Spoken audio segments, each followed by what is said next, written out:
इस विशेष प्रेस वार्ता में विशेष विषयों के साथ आपसे सीधा संवाद करेंगी हम लोग के राष्ट्रीय नेत्री, अखिल भारतीय कांग्रेस कमेटी के राष्ट्रीय प्रवक्ता, प्रखर प्रवक्ता, बेजुबानों की जुबान डॉक्टर रागिनी नायक जी। मंच पे हमारे साथ पार्टी के नेशनल पैनलिस्ट हैं, हम लोगों के अभिभावक हैं आदरणीय प्रेमचंद मिश्रा जी। साथ में हम लोग के साथ पार्टी के प्रवक्ता आशीनाथ तिवारी जी हैं, सोशल मीडिया के चेयरमैन सौरभ सिन्हा जी हैं। हम बिना वक्त लिए अनुरोध करेंगे आदरणीय डॉक्टर रागिनी नायक जी से, जो आपसे सीधा संवाद करें।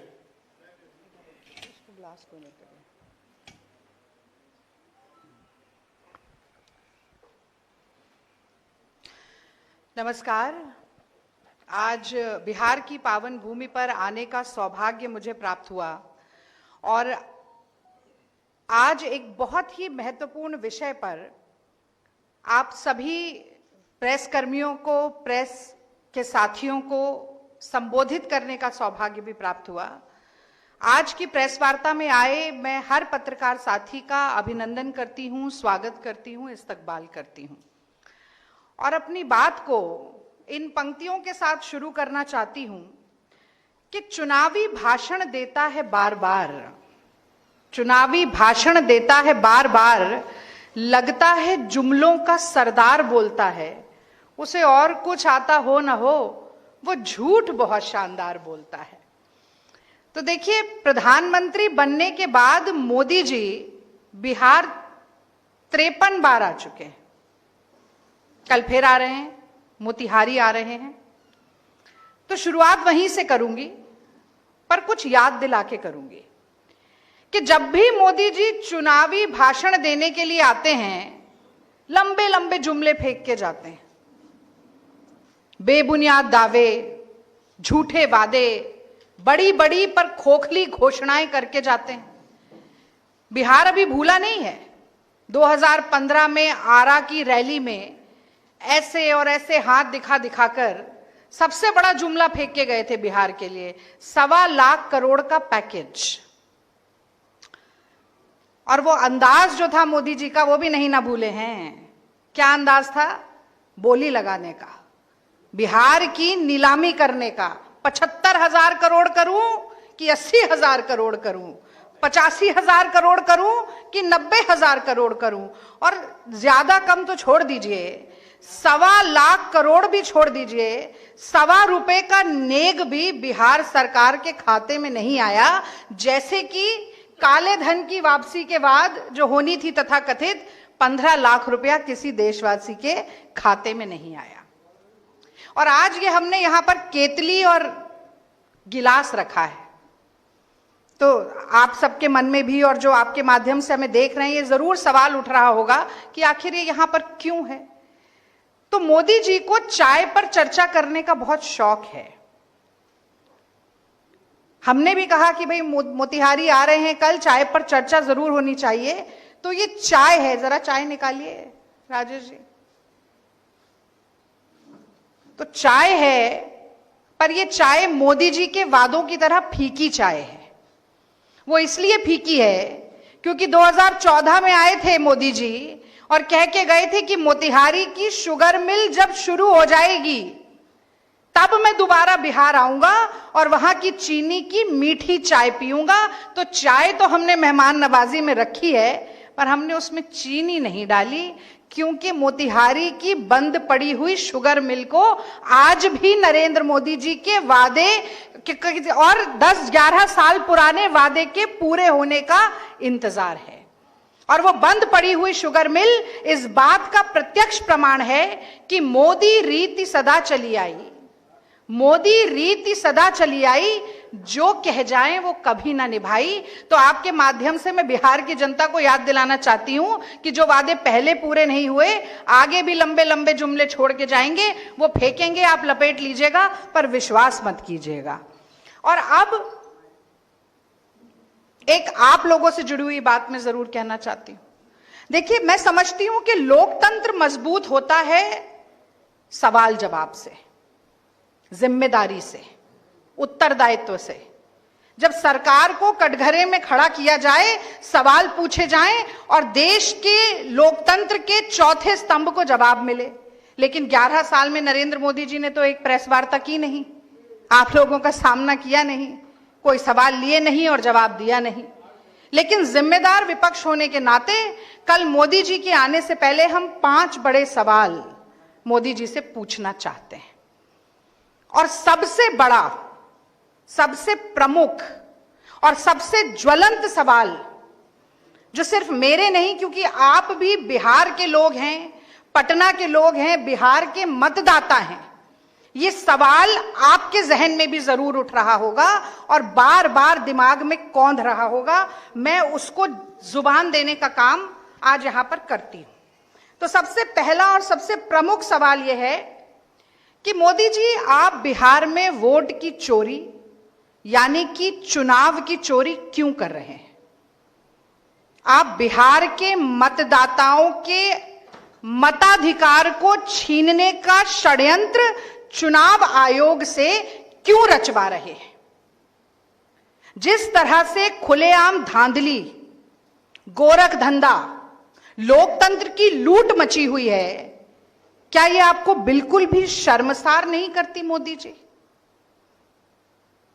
ये सवाल जो है, ये सिर्फ विपक्ष के सवाल नहीं है, ये बिहार की जनता के सवाल है। हम ये तो जानते हैं कि जैसे जैसे बिहार के चुनाव नजदीक आ रहा है, वैसे वैसे मोदी और भाजपा ठगबंधन का सिंहासन यूं डोलता जा रहा है। लेकिन आप इतने घबराए हुए हैं मोदी जी, इतना कांप रहे हैं आप डर के मारे कि आपने ईसी को इलेक्शन कमीशन रहने ही नहीं दिया। अब ईसी इलेक्शन कमीशन नहीं है, ईसी इलेक्शन चोरी शाखा में तब्दील हो चुका है। और यही बात आज देश के नेता प्रतिपक्ष राहुल गांधी जी ने ट्वीट के जरिए भी कही और एक बार फिर चुनाव आयोग, मोदी जी और उनकी ये राजनीतिक सांठगांठ का पर्दाफाश करने का भरपूर प्रयास किया और उसमें सफल भी हुए। क्योंकि आज देश का पूरा जो आज के दिन का नैरेटिव है, वो इलेक्शन कमीशन को इलेक्शन चोर शाखा के रूप में जान रहा है और बोल रहा है। अब हम आपको एक वीडियो दिखाना चाहते हैं। यह वीडियो एक स्वतंत्र पत्रकार ने बनाया है, अजीत अंजुम उनका नाम है। आप जान भी रहे होंगे, उनके ऊपर अभी हाल फिलहाल में एक एफआईआर भी की गई है। ये जो वीडियो है, ये फुलवारी शरीफ पटना का वीडियो है। आप देखिए कि इसमें बीएलओ जो हैं वो क्या कर रहे हैं।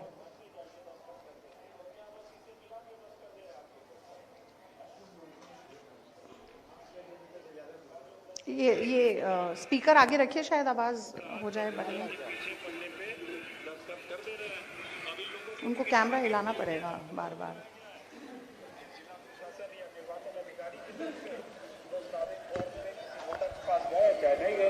यही कह दिया ना, पूरा बंडल रखा हुआ है, पूरा बंडल है, बंडल पूरा मेरे ख्याल में सब सादा बंडल है। इसमें किसी में कुछ नाम नहीं लिखा हुआ है, मतलब ऊपर जो चुनाव आयोग का है और उसमें सब अधूरा भरा हुआ, कुछ सारे कॉलम खाली, पीछे कोई सिग्नेचर नहीं है और ये सब लोग इसमें ये सारे बीएलओ हैं, इन सबको जिम्मेदारी फुलवारी शरीफ में हम है। ये पटना का सबूत है, ये 2025 का वोटर लिस्ट सामने है और वो फॉर्म भर रहे हैं, बस कुछ नहीं कर रहा, जो लिखा उतना ही किया। क्या सुनना है आपका? हम कुछ नहीं है। तो आपने देखा कि एसआईआर, स्पेशल इंटेंसिव रिवीजन के नाम पर किस तरह का फर्जीवाड़ा चल रहा है। जो सेंटर चलाए जा रहे हैं उसमें कोई मतदाता नहीं है, केवल बीएलओ बैठे हैं, फॉर्म अपने आप भरे जा रहे हैं। एक वोटर लिस्ट सामने रख ली है, उसमें से नाम देख देखकर मनगढ़ंत हस्ताक्षर, दस्तखत, सिग्नेचर किए जा रहे हैं। कोई लेना देना नहीं है, कौन वोटर है कि नहीं है, जांच पड़ताल कैसे होगी, घुसपैठिए का आरोप लगाया गया, अभी तक तो एक भी घुसपैठिया मिला नहीं, लेकिन ये इस पूरी प्रक्रिया पर एक बहुत बड़ा सवालिया निशान जरूर आ गया है। आप लोगों ने सुना होगा एक जमाने में बूथ कैप्चरिंग होती थी, आज मोदी नीतीश के ठगबंधन में वोटर लिस्ट कैप्चरिंग शुरू हो गई है। और इस वोटर लिस्ट कैप्चरिंग से न सिर्फ जनता के विश्वास की ठगी हो रही है, न सिर्फ लोकतंत्र पर आघात हो रहा है, बल्कि इस देश के निर्माणकर्ता जो महानायक थे, जिन्होंने यूनिवर्सल अडल्ट फ्रेंचाइज हर वयस्क नागरिक को वोट का अधिकार दिया था, उस पर भी प्रहार हो रहा है, उसका भी हनन हो रहा है और बड़ी निर्लज्जता के साथ हो रहा है, दिन दहाड़े सरेआम हो रहा है। और इस घमंड और इस अकड़ के साथ हो रहा है कि जिसकी लाठी उसकी भैंस। देश में हमारी सरकार है, बिहार में हमारी सरकार है, तो हम चाहें तो कुछ कर जाएंगे और कोई हमें रोक नहीं पाएगा। घमंड है इस बात का। लगता है उन्हें बार बार ये भाजपाइयों को कि लश्कर भी हमारा है, सरदार हमारा, हम झूठ को सच लिख दें, अखबार हमारा, और बिहार के फरियादी जाएं तो कहां जाएं, कानून हमारा है, दरबार हमारा। लेकिन मैं बता देती हूं कि जिस तरह से अजीत अंजुम जी ने ये रिपोर्टिंग की है, ऐसे निर्भीक सच्चे पत्रकार जब तक हैं और संविधान को हाथ में लिए गरीब, पिछड़े, शोषित, दलित, अल्पसंख्यक, हर वो व्यक्ति जो पंक्ति में अंतिम दर्जा प्राप्त है, उसकी लड़ाई लड़ने के लिए राहुल गांधी जैसे नेता जब तक इस देश में है, तो मोदी जी की अपने मन की बात लोगों पर नहीं थोपी जा सकेगी। हमारे देश में जब हम राष्ट्रगान गाते हैं तो जन गण मन बोलते हैं, पहले जन आता है यानी कि जनता, फिर गण आता है, सारा महकमा उस जनता के लिए, और फिर मन आता है। और यहां मोदी जी अपनी उलटबाजी चला रहे हैं। स्पष्ट है कि हारने वाले हैं बिहार का चुनाव, तो वोटरों को उड़ा दो, वोटर लिस्ट अपनी मनमर्जी से करो। और उसका प्रत्यक्ष प्रमाण हमने कल भी देखा दरभंगा में। भाजपा की महिला जिलाध्यक्ष बीएलओ के साथ बैठकर वोटरों की छटनी कर रही है। अपने वोट इस तरफ, विरोधी वोट हटा दिए जाएं। तो भाजपा के मतदाताओं को भी चिन्हित किया जा रहा है और भाजपा विरोधी मतदाताओं को भी चिन्हित किया जा रहा है, और जो भाजपा विरोधी है उन्हें धड़ल्ले के साथ उड़ाया जा रहा है। मैं समझती हूं कि बहुत ही शर्मनाक बात है, इस तरह के यू टर्न कैसे मोदी जी लेते हैं, उनको जरा सी भी इस बात के ऊपर लज्जा नहीं आती। जग जाहिर बात है कि ये मोदी सरकार ने ही रिप्रेजेंटेशन ऑफ पीपल्स एक्ट के अनुच्छेद 23(4) में बदलाव करके आधार कार्ड को पहचान के रूप में मान्यता दी थी, और अब रातों रात आधार कार्ड ही निराधार हो जाता है। वो राशन कार्ड जिसका ढिंडोरा पीट पीट के आप दिल्ली में भी सरकार बनाते हैं, आप बिहार में भी सरकार बनाते हैं, आप कहते हैं कि हम तो मुफ्त राशन देते हैं 80 करोड़ लोगों को, वो राशन कार्ड भी अब मान्य नहीं रहता है। और कल ही ये बात कही गई, जो घर में नहीं मिला, 35 लाख लोग घर में नहीं मिले तो हम वोटर लिस्ट से नाम काट देंगे। अरे शर्म आनी चाहिए आप लोगों को। आपने बिहार में विकास नहीं किया, करीब 20 साल इस ठगबंधन की सरकार रही कि आज भी बिहार के लोगों को प्रवासी बनकर मजबूरी में और मजदूरी के लिए दूसरे प्रांतों में जाना पड़ता है। वहां दिल्ली में सरकार बनी भाजपा की, बिहार के लोगों के घर तोड़ दिए गए, आपने देखा होगा, झुग्गियां तोड़ दी गई। यहां रहते हैं तो वोट छीन लिया जाता है। अब मुझे बताइए, मोदी जी रहते दिल्ली में हैं, वोट देते हैं गुजरात में, चुनाव लड़ते हैं बनारस में, तो जब हर व्यक्ति का समान वोट है तो ये नियम मोदी जी पर लागू नहीं होगा क्या? घर पर नहीं मिले तो 35 लाख लोगों का नाम काट दीजिए। मजाक हो रहा है यहां पर लोकतंत्र के नाम पर, मखौल उड़ाया जा रहा है, खिल्ली उड़ाई जा रही है, बेवकूफ बनाया जा रहा है।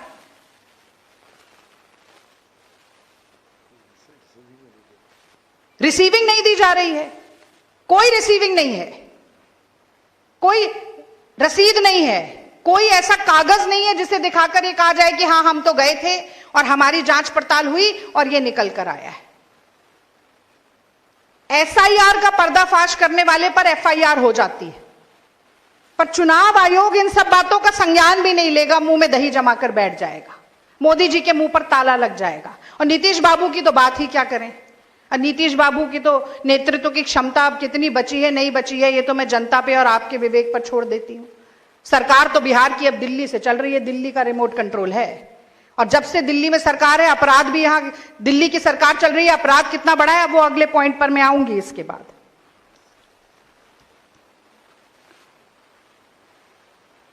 तो बिहार के मजदूरों को जो कि रजिस्टर्ड हैं केंद्र सरकार के ई पोर्टल में भी, उनसे उनके मताधिकार को छीना नहीं जा सकता है। हम हर संभव कोशिश करेंगे, बार बार इस मुद्दे को उठाएंगे।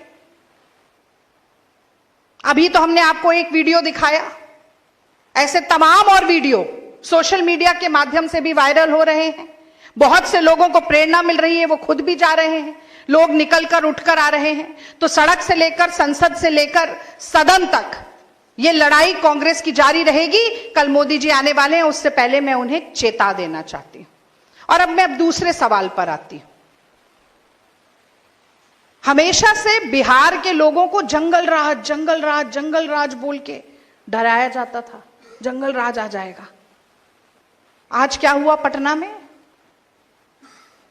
पारस अस्पताल में आईसीयू में दिन दहाड़े सभी कैमरों के बीच में अंदर घुसकर गोलियों से एक व्यक्ति को मार दिया जाता है। वो व्यक्ति कोई भी हो। मैं कानून व्यवस्था की बात करती हूं, मैं अपराधियों के इकबाल की बात करती हूं, उनकी बढ़ रही जुर्रत और हिम्मत की बात करती हूं, जो दिन दहाड़े किसी कारोबारी को गोली से भून जाते हैं, जो अस्पताल के अंदर जाके वहां की संचालिका को मार जाते हैं, जो आज पारस अस्पताल में बिहार की राजधानी में धड़ल्ले के साथ गोली रिवॉल्वर लेकर घूम रहे हैं और मारकाट मचा रहे हैं। जिस क्षेत्र को ज्ञान का केंद्र माना जाता था, भारतीय जनता पार्टी ने, मोदी सरकार ने, मोदी सरकार के ठगबंधन ने उसे क्राइम कैपिटल ऑफ इंडिया बना दिया है। और आज के बिहार में जंगल राज है, गुंडा राज है, रावण राज है। यह कहना अतिशयोक्ति नहीं है, बल्कि यह बिहार की सच्चाई है। और यह कहना भी अतिशयोक्ति नहीं होगी कि एक आम बिहारी का जीवन, एक आम आदमी जो है बिहार में, उसका जीवन सुबह से शाम तक डर और खौफ के साए में बीत रहा है। घर के भीतर भी डर है, तो घर के बाहर जैसे ही आप लांघ कर जाते हैं तो घर के बाहर भी आपको डर है। सूने रास्तों का डर है तो भीड़ में सरेआम भी डर है। रात के सन्नाटे का डर है तो दिन दहाड़े भी डर है। तो ये लॉ एंड ऑर्डर जो पूरा ये जो चरमरा रहा है, ये जो व्यवस्था आज लचर पड़ी है, ढर होकर पड़ी है, जो व्यक्ति खुले तौर पर सांस नहीं ले पा रहा है, डर और खौफ के साए में जी रहा है, इसकी सीधी सीधी जिम्मेदारी मोदी जी आपको लेनी पड़ेगी। और कल आपको आना चाहिए अपनी सफाई देने के लिए नेशनल क्राइम ब्यूरो के रिकॉर्ड्स के साथ। अगर आपको लगता है कि जो बात मैं कह रही हूं वो सच नहीं है, जो कांग्रेस आरोप लगा रही है वो सच नहीं है, तो आकर जवाब दीजिए, क्योंकि मेरे पास तो बहुत सारे आंकड़े हैं। 2005 में जहां कुल अपराध बिहार में 1,07,664 थे, वो 2022 में 3,47,835 हो गए। और मैं ये भी कहना चाहती हूं कि 2022 के बाद के आंकड़े नहीं साझा किए हैं सरकार ने। जैसे कोविड में कितने लोग मरे थे उसके आंकड़े साझा नहीं किए थे। याद होगा आपको, नदियों के पाट जो है वो लाशों से पट गए थे। जैसे बेरोजगारी के आंकड़े साझा नहीं किए थे, नेशनल स्टैटिस्टिकल कमीशन के लोगों को इस्तीफा देना पड़ा था। 2022 के बाद के कोई भी अपराध के आंकड़े हमारे पास नहीं है। तो अगर आज की बात करें तो 5 लाख से ज्यादा होगा, पर 2022 तक ही 323% वृद्धि हो चुकी है। हत्या के मामले में बिहार पूरे देश में दूसरे नंबर पर है। अटेम्प्ट टू मर्डर के मामले में भी बिहार पूरे देश में दूसरे नंबर पर है, और पहले नंबर पर योगी जी का प्रदेश है, उत्तर प्रदेश है। दोनों भाजपा शासित प्रदेश हैं। महिलाओं के खिलाफ अपराधों में 336% की बढ़ोतरी हुई है। नाबालिग बच्चियों के खिलाफ अपराध में 7,000% की वृद्धि हुई है। और एक हाल फिलहाल की रिपोर्ट थी जो बता रही थी कि पूरे देश का भी आंकड़ा देखें तो मोदी जी के राज में 96% छोटी बच्चियों के साथ बलात्कार और यौन शोषण के मामले बढ़े हैं। दलित उत्पीड़न के मामले में भी बिहार उत्तर प्रदेश के बाद पूरे देश में दूसरे नंबर पर आता है। एडीजी लॉ एंड ऑर्डर के सामने बदमाश 8 राउंड की फायरिंग करते हैं और बिहार सरकार एक शब्द नहीं बोलती। और सबसे शर्मनाक, कल जो एडीजी का बयान आता है और वो कहते हैं कि अप्रैल मई में तो बिहार में ये सब चलता है, अपराध तो बढ़ ही जाते हैं, ये तो क्रिमिनल सीजन है, क्योंकि किसान खाली हो जाते हैं तो अपराध बढ़ जाते हैं। ये कैसी बात है? और मुझे तो याद आया, गुरु गुड़ ही रहा, चेला चीनी हो गया। मोदी जी तो बस कह रहे थे कि आतंकवादी हैं, आंदोलन जीवी हैं किसान, फिर उन्हीं किसानों के आगे घुटने टेक दिए, वो अलग बात है। पर यहां पर उनकी चली हुई जो पुलिस है, उसके एडीजी कह रहे हैं कि क्रिमिनल सीजन है, किसान अपना काम धंधा छोड़ के, क्योंकि कोई काम नहीं होता, तो यहां पर सारा अपराध करने लगते हैं। इससे ज्यादा शर्मनाक और गैर जिम्मेदाराना बयान कोई हो नहीं सकता। तीसरा सवाल जल्दी जल्दी करती हूं। तीसरा सवाल जो है वो विकास को लेकर है। विकास या विनाश, क्या हो रहा है? अभी पुल टूटा था बिहार में, बहुत मीम चली थी ना, मीम बहुत मोदी जी की। सड़कें टूट रही हैं, पुल टूट रहे हैं, और तो छोड़िए, मुझे तो पिछले चुनाव का दरभंगा का एम्स याद है। दरभंगा में एम्स, मोदी जी दरभंगा में एम्स बनाकर गए, रिपोर्टर वहां गए तो एक पत्थर भी नहीं मिला, एम्स तो छोड़ दीजिए। कुछ यही हाल नेशनल हाईवेज का भी है। तो जो अगर हम एक औसत प्रगति की दर बताएं, जिस स्पीड पर काम हो रहा है बिहार में नेशनल हाईवेज का, और नेशनल हाईवेज की बात इसलिए कर रही हूं क्योंकि वो भी हो भले ही नितिन गडकरी, पर प्रधानमंत्री मोदी जी हैं तो उनकी ही सरकार देख रही है। तो 40% से ज्यादा किसी एक भी नेशनल हाईवे का काम नहीं हुआ है। उसकी प्रगति दर 40% है। और बहुत से तो ऐसे काम हैं जो नील बटा सन्नाटा है, 0, 0, जैसा कि मैंने आपको बताया कि दरभंगा का एम्स था। 2-4 मैं आपको पढ़ के बताती हूं, उसके बाद ये आपको प्रेस विज्ञप्ति के साथ पूरी लिस्ट हम साझा भी करेंगे। तो रामनगर से रोसड़ा का जो हाईवे है 0%, शुरू ही नहीं हुआ, घोषणाएं कर करके चले गए। भौआ चांद का बाईपास जो है 0, कोई काम नहीं हुआ। गया का जो बाईपास है 0, कोई काम नहीं हुआ। कटुरिया, लखपुरा, बांका, पंजवाड़ा, कोई काम नहीं हुआ। बागमती और खंदेई नदी जो हैं उनके ऊपर पुल बनना था, कोई काम नहीं हुआ। तो मैं आपसे वही कहती हूं, मोदी जी के नाम बड़े और दर्शन छोटे हैं। उनकी बात पर विश्वास करना अपने पैर खुद कुल्हाड़ी पर मारने के समान है। और जाते जाते एक और बात मैं आपको बता देती हूं। प्रधानमंत्री आवासीय योजना जो है, प्रधानमंत्री आवास योजना, आप भी जानते हैं 20-30 हजार रुपया तो रिश्वत में ही लग जाता है। सच्चाई है ये। अगर आपको चाहिए तो उसमें आवंटन की राशि क्या है? 1,20,000 रुपया। उसमें से 60% जो है वो केंद्र सरकार देती है, यानी कि मोदी जी के पल्ले से करीब 65-70 हजार रुपया ही जाता है। पार्लियामेंट्री समिति ने सरकार से कहा कि इतने में मकान नहीं बन पाएगा, तो उन्होंने कहा बनाइए, जो बनता है बनाइए, नहीं बनता ना बनाइए, हम 5 साल के लिए बढ़ा देते हैं, क्योंकि ऐसी घोषणा करने से तो वोट मिलता है, बने ना बने उससे क्या फर्क पड़ रहा है, क्योंकि मीडिया पर भी कब्जा है।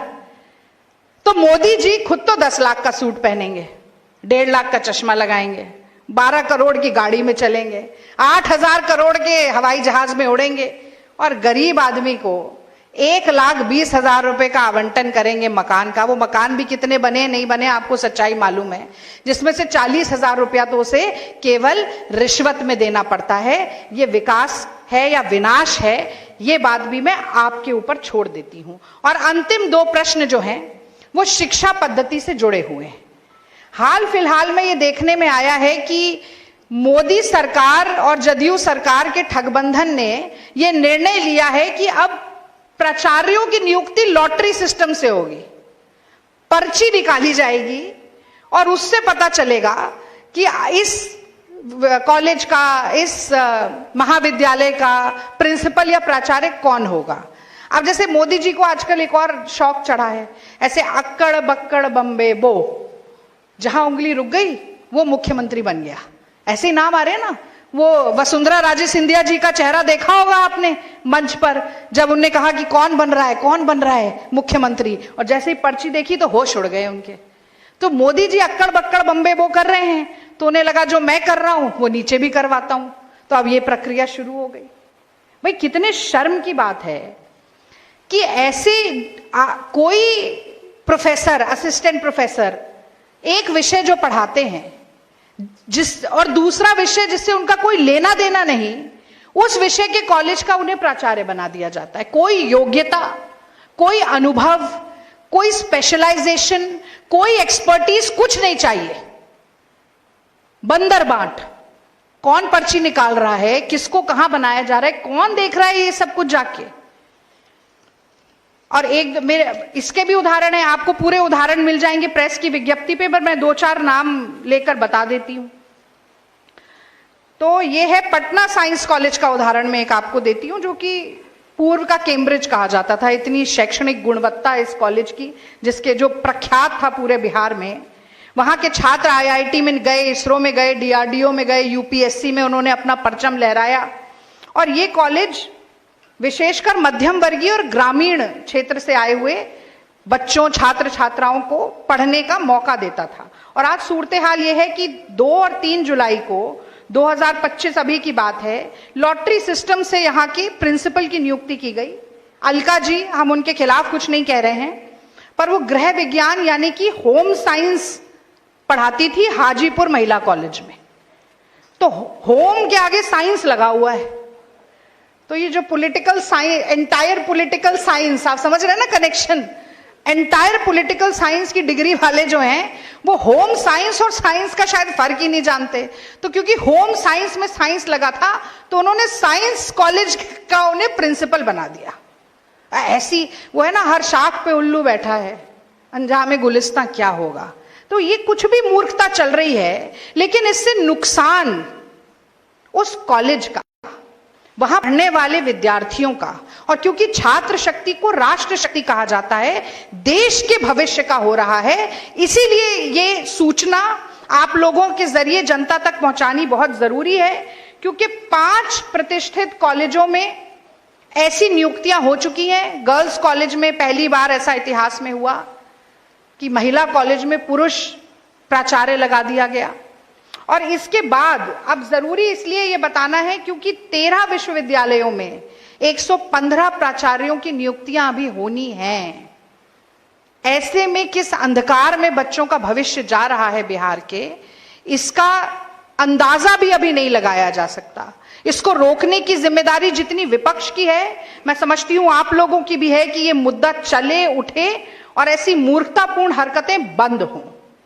इसी के साथ साथ अंतिम सवाल जो हम पूछना चाहते हैं मोदी जी से, वो ये है कि आखिरकार ये पेपर लीक क्यों हो रहे हैं इतने, और इसके जरिए आप लगातार जो बच्चों का भविष्य बिक रहा है इस धांधली में, उसमें कहीं ना कहीं संलिप्त नजर आ रहे हैं। और मैं ये बात पूरे ताल ठोक कर कहना चाहती हूं कि बिहार के दूर दराज गांवों में, कस्बों में गरीब माँ बाप जो अपना पेट काट कर, अपनी महत्वाकांक्षाओं को सिकोड़ कर, अपनी ख्वाहिशों को दफन करके, एक एक पैसा जोड़कर अपने बच्चों को पढ़ने के लिए भेजते हैं, एग्जाम की तैयारी के लिए भेजते हैं, और फिर पेपर लीक हो जाता है, परीक्षा रद्द हो जाती है, साल दर साल, साल दर साल, साल दर साल ये कुचक्र चलता रहता है। जैसे कि हमने वो सनी देओल की फिल्म में सुना था ना, तारीख पे तारीख, तारीख पे तारीख, तारीख पे तारीख, वैसे ही ये पेपर लीक पे पेपर लीक, पेपर लीक पे पेपर लीक। और जब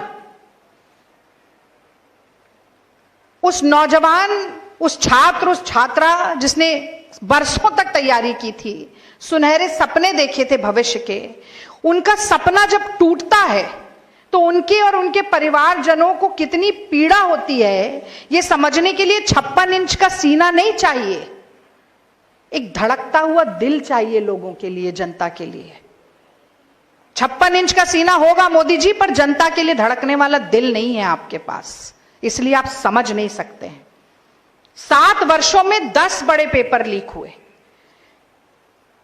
10 बड़े पेपर लीक। 2017 में सिपाही भर्ती परीक्षा का पेपर लीक हो गया, 21 एफआईआर दर्ज हुई, 21। जांच जारी है, कुछ नहीं हुआ।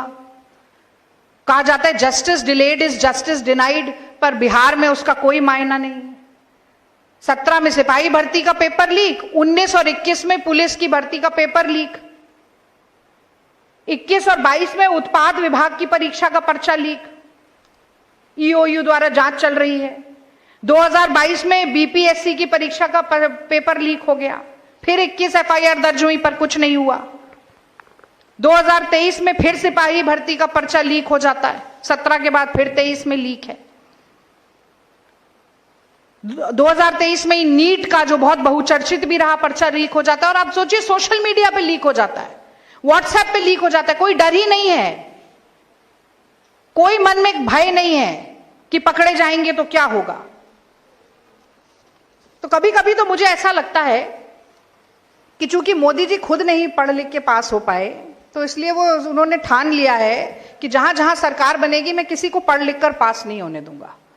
अब वो तो एंटायर पॉलिटिकल साइंस की डिग्री कह रहे थे मैं लेके आया हूं, पर आज तक तो डिग्री दिखा नहीं पाए। पर बिहार के लोगों से, बिहारियों से बिहारी होने के कागज उन्हें जरूर देखने, अपनी डिग्री नहीं दिखा पाए। तो ये तमाम सवाल आज के सवाल हैं। मैं जानती हूं मोदी जी इनका जवाब नहीं देंगे, क्योंकि मोदी जी का ना वन वे ट्रैफिक होता है, सिर्फ अपने मन की बात दूसरों पे थोपो, जनता के, विपक्ष के मन की बात सुननी भी नहीं है, कान बंद हो जाते हैं उनके।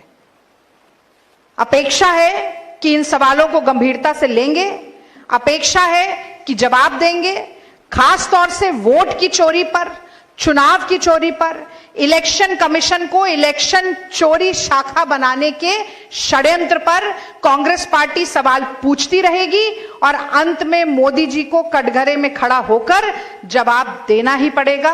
आपने धैर्य के साथ मेरी बात सुनी, बहुत बहुत धन्यवाद। अब आज के विषय से संबंधित जो भी आपके प्रश्न हैं मैं उनका जवाब देने का प्रयास करूंगी। आप ये पूरा डिटेल है, आपको मिलेगा सारे। इसमें 19 नेशनल हाईवेज के बारे में चर्चा है, उसकी पूरी जानकारी आपको दी है। ये प्रेस विज्ञप्ति के साथ आपको जानकारी दे दी जाएगी।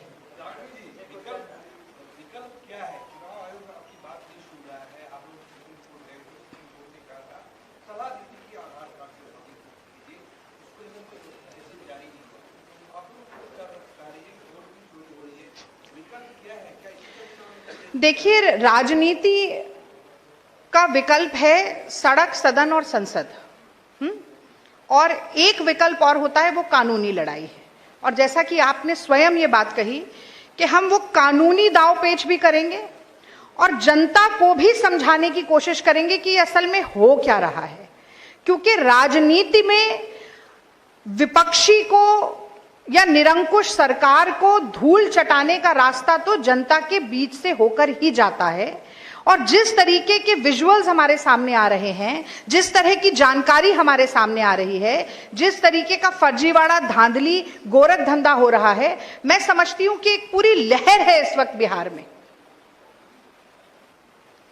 भाजपा जदयू ठगबंधन को उखाड़ फेंकने की। और मैं एक और बात, मैंने शुरू में भी ये बात कही कि ये हो भी इसीलिए रहा है क्योंकि मोदी जी भी जानते हैं, अब नीतीश बाबू कितना जानते हैं मैं नहीं जान रही हूं, पर मोदी जी खासतौर से जानते हैं कि इस बार हार होने वाली है और बहुत भयंकर हार होने वाली है, इसीलिए कटाई छटाई चल रही है। अच्छा, घुसपैठियों की बात करते हैं, हर चुनाव में घुसपैठिया याद आ जाता है और चुनाव के बाद घुसपैठिया छू हो जाता है। बांग्लादेशी बांग्लादेशी चिल्लाते हैं, फिर बांग्लादेश से आए हुए 1000 किलो आम भी खाते हैं, और फिर पत्रकार कहते हैं आप चूस के खाइएगा कि काट के खाइएगा। ये क्या मजाक चल रहा है? तभी राहुल जी कहते हैं कि ये सर्कस चल रहा है क्या? ये क्या जोकरगिरी मस्खरापन चल रहा है देश में?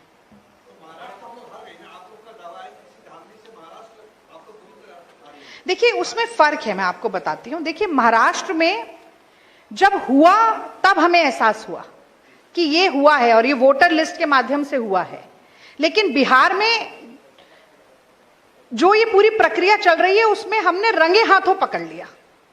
फर्क है, और इसका फर्क आपको चुनाव के नतीजे में जरूर देखने को मिलेगा।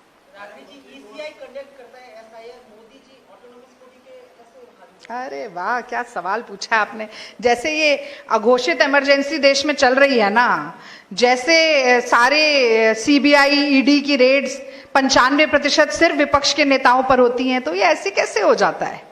ये ऐसे ही होता है भाई साहब कि ये सारे जो संवैधानिक संस्थाएं हैं उनके धागे ऐसे मोदी जी के हाथ में हैं और वो यूं यूं यूं करके कठपुतली बन के सूत्रधार बन के उनको नचा रहे हैं और नचा नचा के काम कर रहे हैं। वरना आप मुझे बताइए, आपको याद होगा चंडीगढ़ का विजुअल, ऐसे कैमरे में देखते हुए पकड़े गए थे।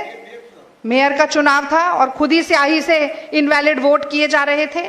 तो ये सब हो रहा है, ये सच है। और कमाल की बात यह है कि सबके सामने खुलेआम हो रहा है, ये छुपकर भी नहीं कर रहे हैं। इतनी धृष्टता आ गई है अब कि हम जो चाहेंगे वो करेंगे और हमें कोई नहीं रोक सकता। तो इस घमंड को, इस अहंकार को तोड़ना जरूरी है। यही बात मैंने अपनी प्रेस वार्ता में कही। बस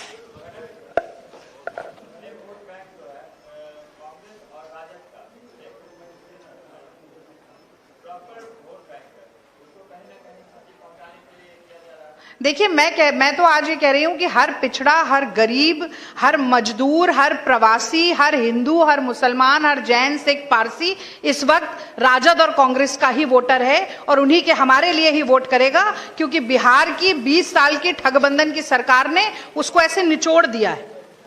न खाने का बचा है, न नहाने का बचा है। तो पूरी तरीके से आश्वस्त है वो, और हमें भी विश्वास है कि इस बार पूर्ण बहुमत के साथ कांग्रेस और राजद की सरकार बनेगी और जड़ से उखाड़ फेंकेंगे हम उस ठगबंधन को। Thank you.